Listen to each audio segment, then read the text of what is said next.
Thank you for listening to this week's message from Go Church. We hope it encourages you today.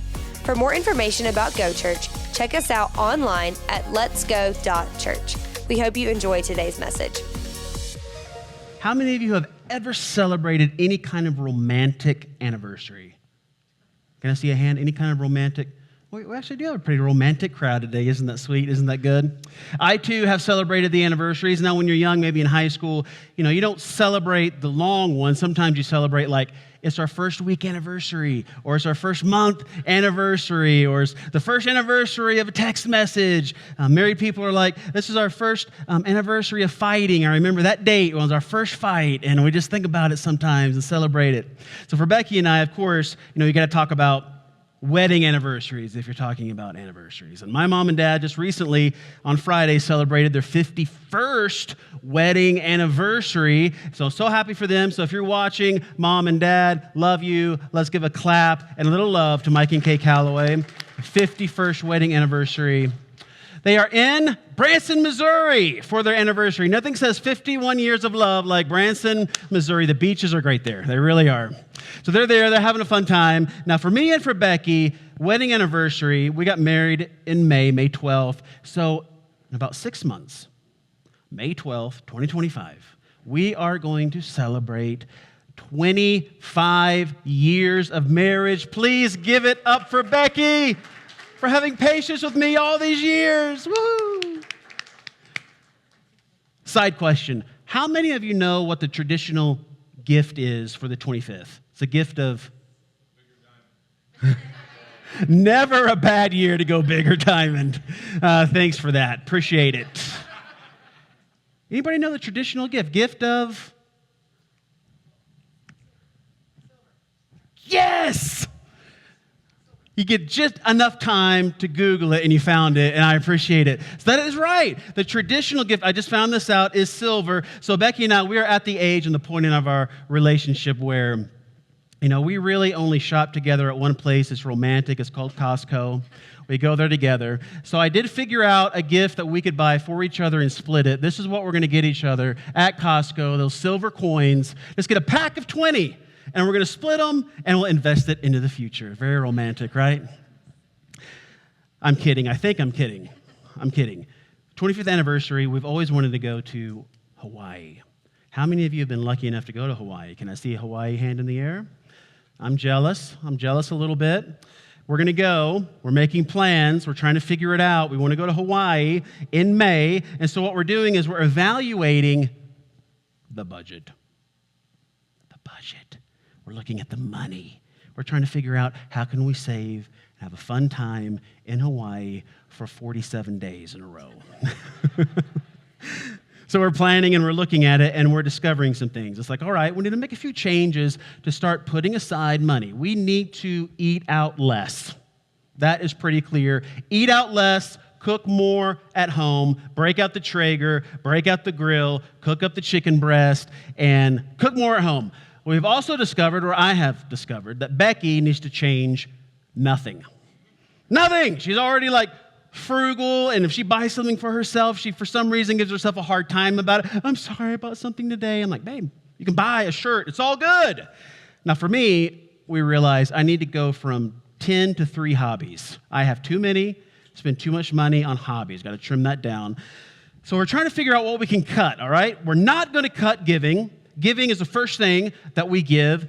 So we're not going to cut that. And we have already increased our Building Stories gift, and we're excited about that. That's our new home. It's a campaign for a new home if you are here for the first time. So we're not going to cut that. And we're not going to make our twins, Ethan and Levi, drop out of college. We are not going to cut our dog's medicine. He is at the age where he has to have medicine. I didn't really know this. I always had dogs outside, but I guess indoor dogs get to an age where you start buying them supplements. And you start talking braces, and I don't know which. But he has this little joint medication that we have to give him every week because he's a good boy. So we give it to him. We're not going to cut that.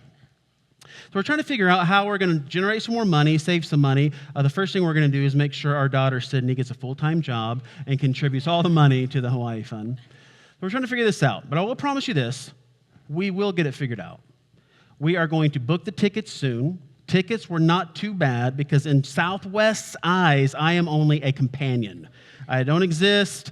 Becky is a valued customer, so we've got that, and we're adding everything else up, but I promise you it's going to happen. Why? How? I'll tell you why. Because Becky is my priority. Our relationship is the most important human relationship that I have. It's been together 25 years. We've known each other for over 35 years. So, of course, it's going to be a celebration of love and family and what God's done and of each other. And we're making it a priority. So I'm telling you this. If you will start to hack into our bank account, you will start to see tickets. You'll start to see reservation. You'll start to see reservations for activities. Don't tell Becky, but I have one already. It is cageless shark diving. It happens. We're going to do it. You're going to like it, Becky, I promise.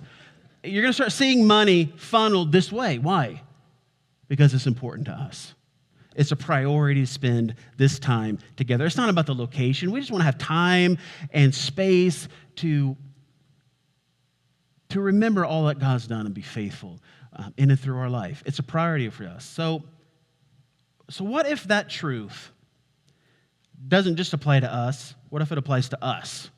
That our money follows our priorities. Our priorities dictate where money goes. What if this isn't just an idea? What if it's actually biblical truth? That out of your priorities flows your money and your finances. And the best way to find what you really care about is to look at the bank statement and to track that, and you will find where your heart and your priorities lie. So this is a tough truth, and this is something that if you will learn, you will totally have a life of freedom and a life of joy, trusting God in all of the ways. But this, just like anything else in faith, is something you grow into. Students, you grow into this. We started teaching our kids young. This is something that you grow into. So let's grow into this. Write this down. It's our one big thing for today. Your money slides where your heart resides. And as I wrote that down this week, I knew my pastor that I had when I was young from Puerto Rico would love that point because he loved points that rhymed. I'm a poet and I didn't even realize it. Your money slides where your heart resides. Think about the statement. The money and the finances in our life, it slides towards the things that we think really are important. Prioritize. We're going to see that spending headed towards this trip because it's a priority, but that's not the only priority that we have in our life. And I want us to learn in this series, we're closing it today, but we have talked about the nature, character of God. We've talked about how God has created everything. We've talked about how God modeled the way in generosity. And we can give because he first gave. So he models the way. He sets the example, and he asks us to do the same. So we're going to hear what Jesus has to say about money. And just news to you, if you haven't figured out this by now, we're talking about money today, okay? So this is a great subject. It touches our heart. Here's Jesus, Matthew 6. Don't store treasures for yourself here on earth, where moths and rust will destroy them, and thieves can break in and steal them. Now, students, you might be here today thinking, I never knew moths were evil. Maybe you don't like them, when they completely take over your garage at that weird time of the year in Colorado. But here it is talking about moths in the sense of they used to invest money into expensive clothing and fabric as a way to grow wealth. So Jesus is talking in that day, in that time, saying, don't put all of your hope and money into things that can be perishable or could be ruined by things like insects or things like rust or thievery. All right, but look, verse 20. But store your treasures in heaven where they cannot be destroyed by moths or rust or where thieves cannot break in and steal them. Now look at verse 21. Your heart will be where your treasure is. This is not a Go Church idea. This is not a Nick idea. This is a Bible idea. This is Jesus saying, listen, I know something about you. Your heart will be where your treasure is. No one can serve two masters, for you will hate one and love the other, You will be devoted to one and despise the other. You cannot serve God and be enslaved to money, which made me think about tension. What Jesus is saying is you were not created to serve two at the same time. So let's say on this side, my right side, let's say that's money. This is the hand that usually reaches for the phone and Apple Pay. This is the money hand. And let's say we're stretching this. I should have warmed up today. This is a little thicker band than I thought. Stretch this out, and this side is money, and think on this side is God. What he is saying, what Jesus is saying is, you can't serve both. You can't live your life like this because you are in extreme tension. That's not how you were created to live. And what you're going to do in life is you're going to resolve that tension.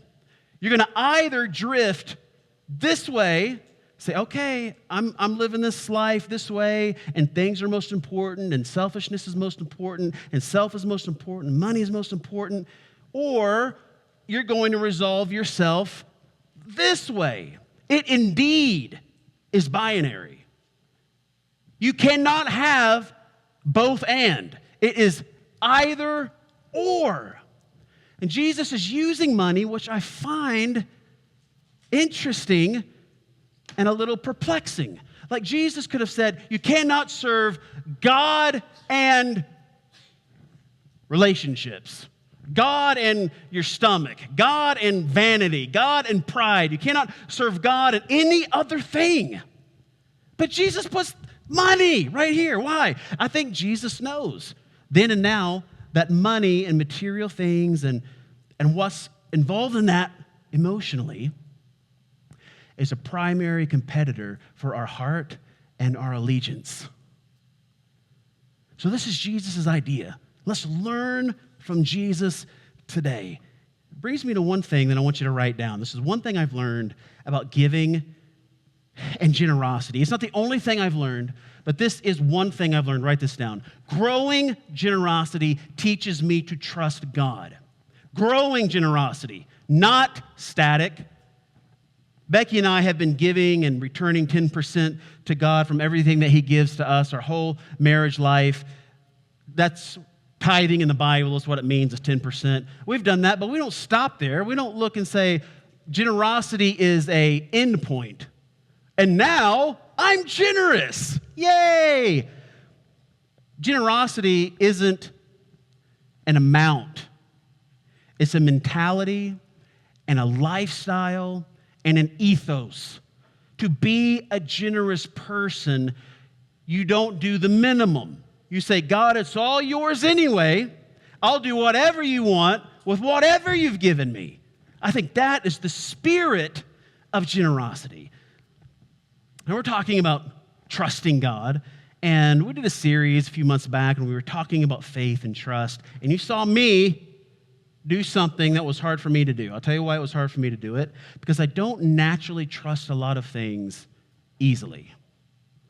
For example, Becky and I, when we were in high school, we went skydiving for an anniversary. I don't know how that was even legal, but we did it. Parents are nowhere around. We go, and I'm there, and even in high school, I'm like, I'm excited about this, but who packed this chute? How old is it, and can I see a receipt? I want to know. I've been bungee jumping before, same feeling. When was the last time this whole operation was inspected by the state? How long? It's hard for me to just trust easily. I am somewhat of a skeptic. It even happened with my relationship with God. It wasn't like, well, I just grew up in church, so, or I've just sing this thing, so, and Jesus loves me, I believe forever. It was harder for me. I really wanted to dig in and try to prove it wrong, and can I do it on my own, and is this really real, or was it just something that was rammed down my throat as a kid growing up in church, and this is just how it is? I needed to know for me, okay? But I'm not you, and you're not me. And about 3 months ago, when we were talking about trust, I tried to illustrate me trying to trust. So we did a trust fall.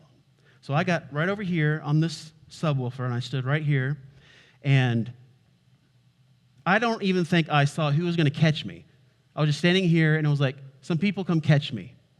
And I fell backwards. It was still hard.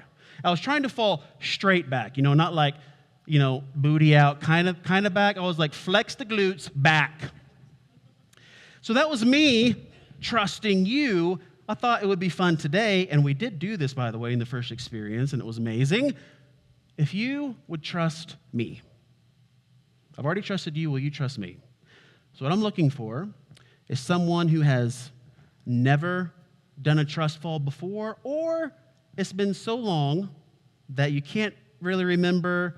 I want somebody this is kind of challenging for you. All right, I don't want the thrill seeker. I ride every roller coaster. I'm an adrenaline junkie. I'm not looking for you. I'm looking for someone that says, I'm not going to love it, but I'm going to trust you, Nick, that it's going to be okay. So the first worship experience, we had a very brave young man throw up his hand immediately and say, I'm in. And it was fun. So we are giving ourselves 2 minutes for this experience, okay? 2 minutes, we're going to do an experiment and see if this works in this experience. Who is here that's willing to do this trust fall and trust me? Let me see a hand. Were you the first hand? Yeah? Yeah? We've got multiple hands. We only had one hand in the first one. So this is, you know what? Let's go with the young man. Come on up here. You're youth. We're going to give you a shot. All right, hop right up here. Hey, wait. First, say into the microphone. Introduce yourself to everybody. Hi, my name is Ronan Brask, and I am 14 years old. Very good introduction, Ronan Brask. Hop over here. All right, now you just stay looking right here. You just look right at these people awkwardly, make eye contact with them along this row. Okay, now I need people that are willing to catch Ronan, okay? Now, I'm going to start with, if there are any F3 guys here, you start, okay? So if there are any F3 guys, hop up really quick and come down. 1, yes, I see 1. I see 2. I see 3. I see 4. Okay, that's enough. Stop. Now I need at least, I'm going to make it even numbers, at least 4 strong women. 4 strong women. I'm looking for 4 strong women, and Becky is the first, and Jessica is the second. Yes, come on down. We need one more. Yes, all right, here we go. We're good. Next time, come on. All right. So let's everybody link up. Link up. Come right over here. We've got a complete. All right. I'm hoping these people will catch you. Do you believe me? Put your arms in the air. Roller coaster style. Flex the glute. Fall backwards. Okay, that was pretty good. You're so light. It was like nobody moved. Is he even fallen yet? I don't know. Thank you, Ronan. Give him a round of applause. He was nice. He was good. Thank you. Okay, listen. We want to do this just to explain a very basic point. When you're doing the trust fall, what is the only way you can demonstrate a trust fall is by falling, right? It is not by, well, we're all here together. Let's theorize the history of trust falls. Let's get a spot of tea, and let's talk about the history of trust falls and how it's impacted today's culture. No. The only way that you actually complete and show that you have trust in the people is by falling and trusting that they will catch you. That's the only way you can do it. And this is the exact same thing when it comes to our finances and what God has given to us. The only way that you prove to yourself that you trust God with what He's giving you is to give. It's not watching somebody else give. It's not giving something that's super easy to give and you're not nervous about it. It's not giving something that doesn't really matter. It is totally putting yourself into the hands of God and saying, I am going to fall into your arms. I might not expect it. I don't know exactly what's going to happen, but I'm going to do it because you ask me to do it. And trusting is everything. I want to hit you with some scriptures. This is Hebrews 11:6. Without faith, trust. Without faith, it is impossible to please God. So work it backwards. If you want to please God, stand before Him, hear, well done, good, faithful servant. It's not just trust in finances. It's trust in totality of your entire life. Living your life where nothing is cut off from God. Oh, God, I love you in every way, but I'm not going to give. Or I'm going to love and serve you in everything. Thank you for forgiving me and loving me, but I'm not going to give that person because they're an idiot. And they don't deserve it. Lordship is lordship, and submission is submission. Look at Psalm 56:3. When I am afraid, I put my trust in you. Now, Ronan, you were not very afraid. You were brave. But when I did it, there was a moment of, act brave, I hope they catch me. I'm old. If I hit that floor, it is going to hurt. I am going to bruise. I felt that. So my challenge to you today is put this verse into action. Let it become muscle memory in any area of your life. You're afraid? Trust God. You're afraid about something at work? God, I trust you. Help me know what to do. You're afraid of something with your kids or your family. Something's not happening right. God, I immediately trust you. I'm coming to you. You've got my back. Help me to know what to do. And you immediately run to God. It's your muscle memory to trust him, not to trust in another person, a habit, a substance, an activity, the market, your network. Muscle memory to trust God. Psalm 9:10. And those who know your name put their trust in you, for you, O Lord, have not forsaken those who seek you. So I just want you to understand that faith and trust is everything. And if there is any spiritual discipline that requires trust, it is in giving. And I want to challenge you to think about this today. If you are a Jesus follower, and if you are an apprentice of Jesus already, you have already trusted him with the most important parts of your life: forgiveness, hope, faith, eternity, heaven, his presence on this earth. What is it if you trust him with that, but you won't trust him with the wallet? You won't trust him with what he's put into your life. If he's given you forgiveness, if you're unwilling to give it, what does it say about true trust? Man, I want to encourage you that God is faithful 100% of the time. He never fails. He'll never forget. He's not too busy. He's not going to kick you to the curb. And if you will trust him, he is going to take care of you, because he is the same. He is the same yesterday, today, and forever, and he's going to be faithful to you and your family. If you believe that, let's give God some praise. Let's give God some glory. Say, God, we love you. Thank you for being faithful. So listen, this trust fall thing. God asked the people of Israel, the Jewish people in the Old Testament, to trust him.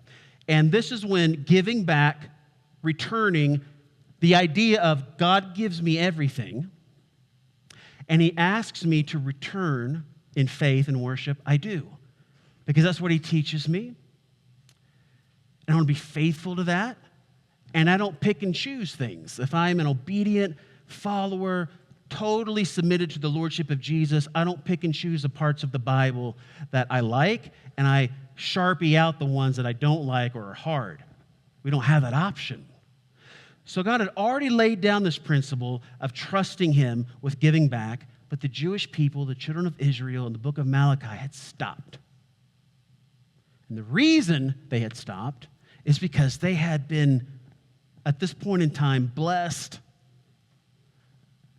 overwhelmingly, and 10% of a lot is a lot. Also work it the other way. 10% of a little feels like a lot, but also 10% of a lot feels like a lot. So the children of Israel are like, well, we're doing pretty good. Our houses are fine, kids are blessed, great schools, roads are paved, we're all good. So maybe we can kind of trim this back, put this over here in the other fund. And God's like, my teaching and instruction has not changed. What's happening? So here we go, Malachi 3, God is talking to them. He says, will a mere mortal rob God? Yet you rob me. But you ask, and we might actually ask the same thing. Watch this. In our modern day, how are we robbing you? I never broke in and stole any of your stuff.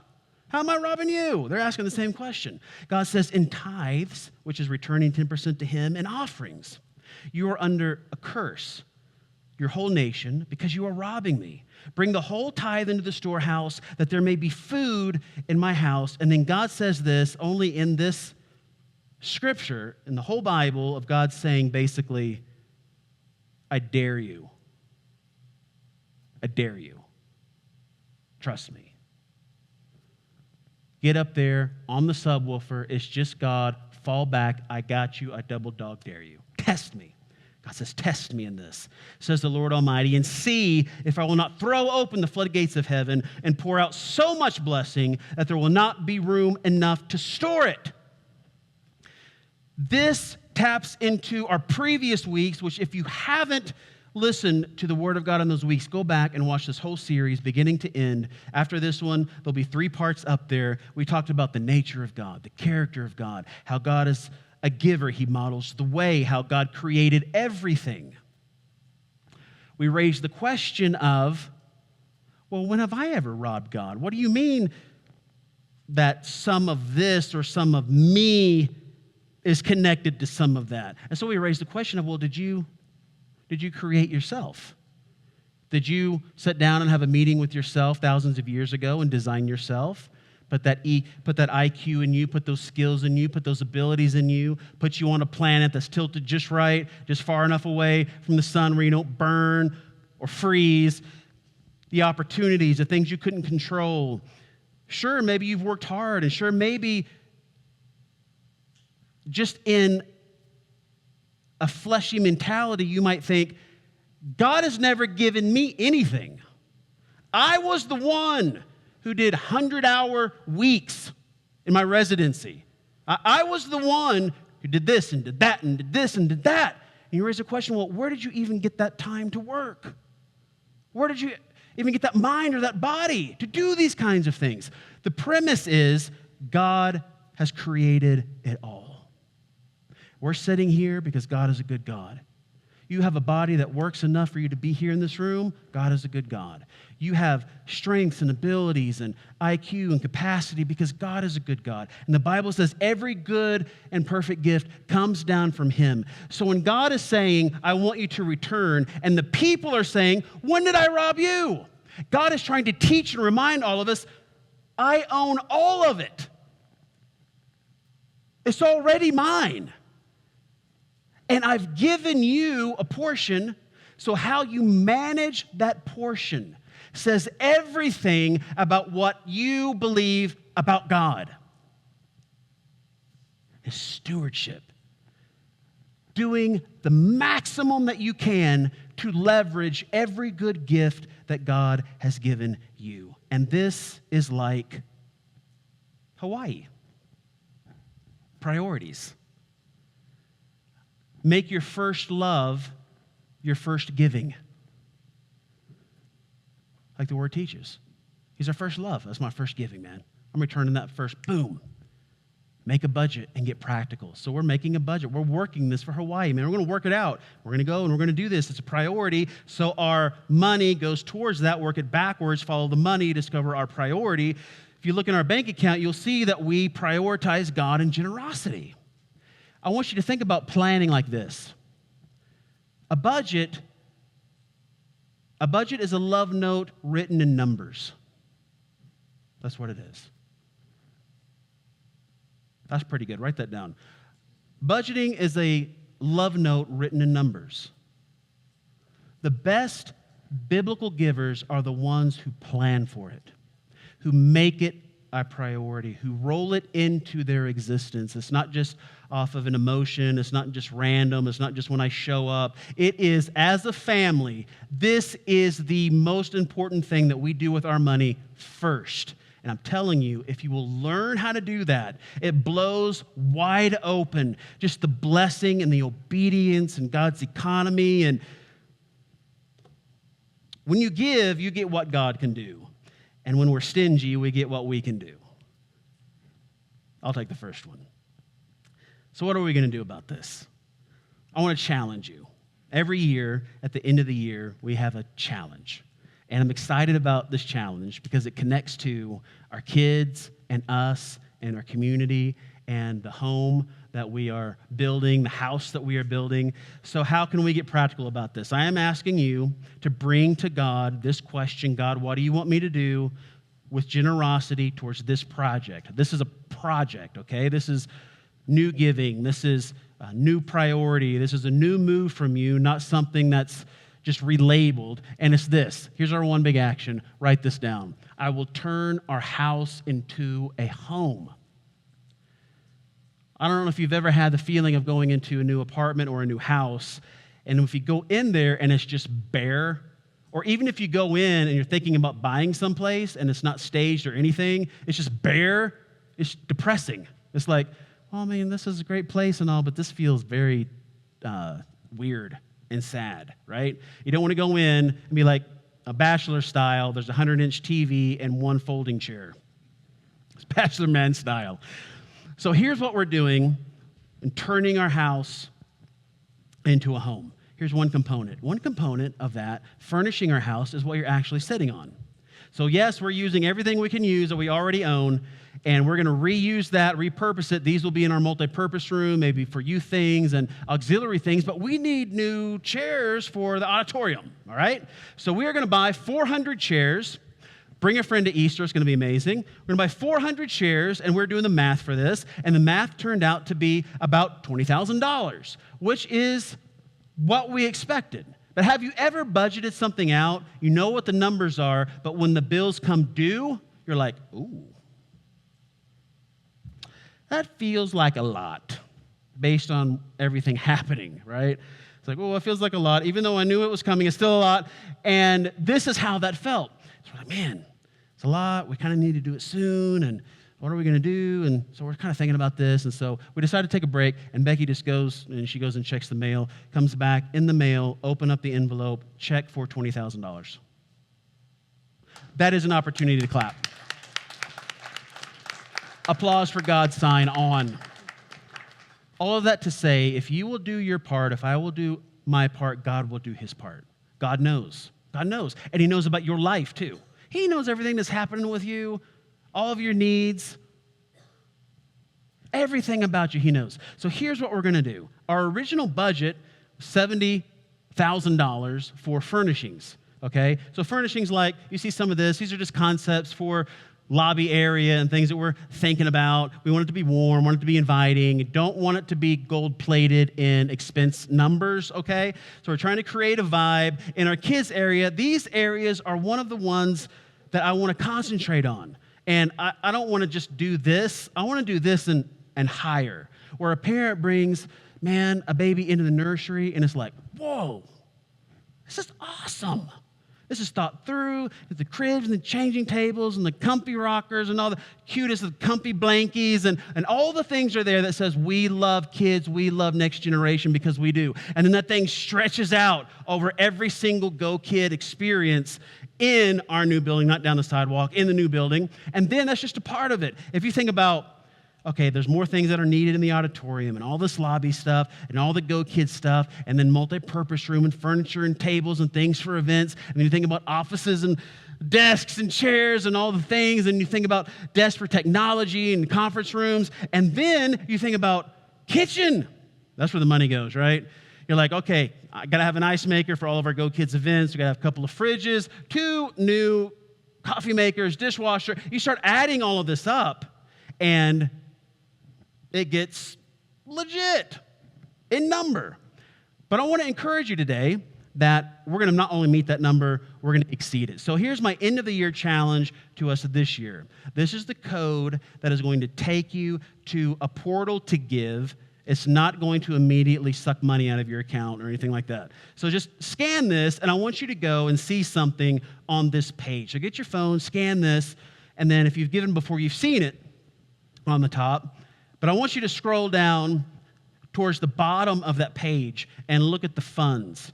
So we decided to make a fund for this initiative just so we can clearly track it, and then we can celebrate progress, and we know exactly where we're at every single week. Let me get out of the way. So take your phone, scan this code, and then at the very bottom, you can hit that and say, here's the fund. House to home. Building Furnishings Fund. I'm going to give to that. So between now and the end of the year, and traditionally about 10% of all income for Go Church comes in the last few days of the year. Just kind of how it works. So we have an opportunity, new money, new giving, to completely furnish our house. So the goal is $50,000 by the end of the year to totally fill out our church and be ready to go when the building is done. God can do it. God can do it. And I'm excited to give towards it. I want us to pray. I want us to seek God. And most importantly, I want us to worship, man. If you've been here this whole series, you know God is a giver. He has given, we can give. And what I want us to do today, if you've never done this, we have communion on both sides. And when you see communion today, I want you to think this. This represents the greatest gift that was ever given, the life of Jesus Christ. Bread, the body, juice, the blood, that this represents the greatest gift in the history of our universe. And I want us to remember that and also let it spark faith in us, man. We serve a risen King. He's not dead anymore. God is on the move. God can provide. God can do supernatural things. And let's get our mind right in worship. So Go Church, let's stand up and let's push into worship. Let's push into communion. God, we just come before you today, and I pray that we would see you once again as an amazing provider, as an amazing, generous God. Thanks again for listening to this week's message. To stay in the know with Go Church, be sure to follow us on Instagram and Facebook at letsgo.church. You can also download our app from the App Store by searching Go Church. Have a great week, and God bless.